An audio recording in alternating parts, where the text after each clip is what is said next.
because today's suggestion for chocolate macaroons is from me. I wanted to do it. I don't care about your suggestions today. Got some coconut, got some chocolate, let's make chocolate macaroons. I'm Chef Todd Moore. My mission is empowering people to cook without recipes. They experience the freedom to cook what they want, how they want it, the confidence to take control and try new things, the health benefits of fresh, wholesome foods, and the family-strengthening bonds of dinner time together, as well as the money they save by eating well. Live without rules, cook without recipes. It's a no-recipe lifestyle. And this is similar to our egg foam cakes, but it's a cookie. And really, technically, a macaroon is a little tiny mini cake. And the procedure is similar to the cake episodes that we've done in the past. We're going to make an egg white foam, fold in some melted chocolate and coconut, portion it on a sheet pan, and bake it off. When you talk about it by method, doesn't it seem a lot easier? Versus if I held up this recipe about the 12 steps that you must take to chocolate macaroon. No. It's as easy as making an egg foam, folding in some melted chocolate and coconut, and baking them in a low temperature oven. That easy. So, mixer over here for the egg whites, double boiler over there for our chocolate. Whip it up, macaroon time! Some simmering water on the stove. I'll get my double boiler set and my 1 cup of chocolate chips. Let's leave that alone. We'll come back and stir them a little bit to disperse the heat, but we want to melt the chocolate chips. The second half of this is whipping up to egg whites. So we need to separate the white from the yolk here, but again, when we're doing an egg white foam, we don't want any of that yolk or any of that fat to touch any of the egg white. So I make sure that my bowl is clean. I make sure that there is no yolk in my first white, and I put that in there. Second one. There we go. Make sure there's no yolk in there. There's not. There we go. On the mixer. With our whip attachment, that's the one that adds frustration for getting it on. There we go. That's the one that adds air for us. We want to whip these egg whites to soft peaks. Whoa, easy girl. Whoa, whoa, whoa, mixer. Easy girl. Oh, boy. That was going nuts. Let's check our peaks again.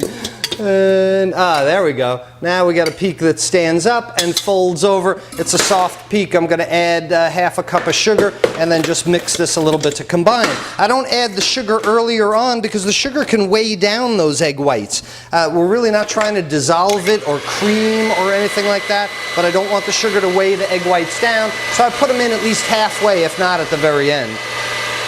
And with my egg whites, now it's soft peaks. Again, one thing you never want to do is bang the whisk against the side of the bowl. You'll be knocking air out of it. Let's take the whisk out and scrape down the bowl. Make sure I have a nice consistent mixture. And this is the egg white foam that we have here.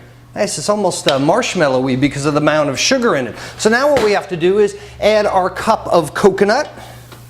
In there, we're going to use a half teaspoon or so of vanilla. That's usually this finger. There you go.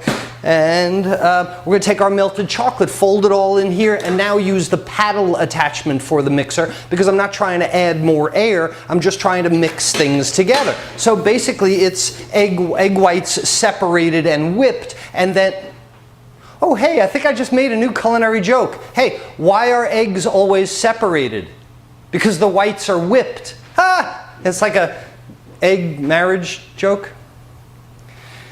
All right, let's get back to cooking. So simply fold these things together, then we need to portion them on a sheet pan. Stick to cooking, Todd.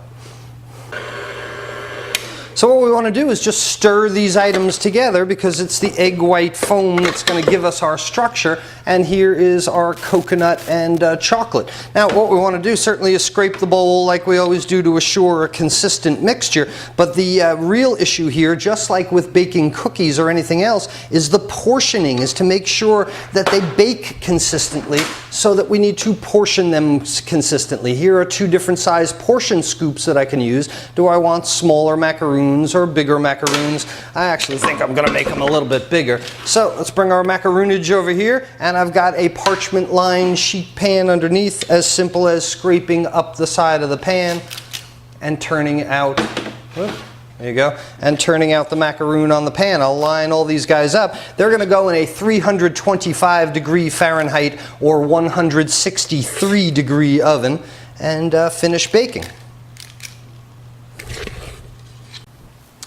And then about 10 minutes I turned the pan, and maybe 5 minutes or so later, here's our chocolate coconut macaroons. And I treat these a little bit more like cake than I do about cookies. One of the ways that you can tell whether they're done or not is the tops start to split. See how they get dry on top and they start to split a little bit? Characteristic of an egg foam. Otherwise, take a toothpick.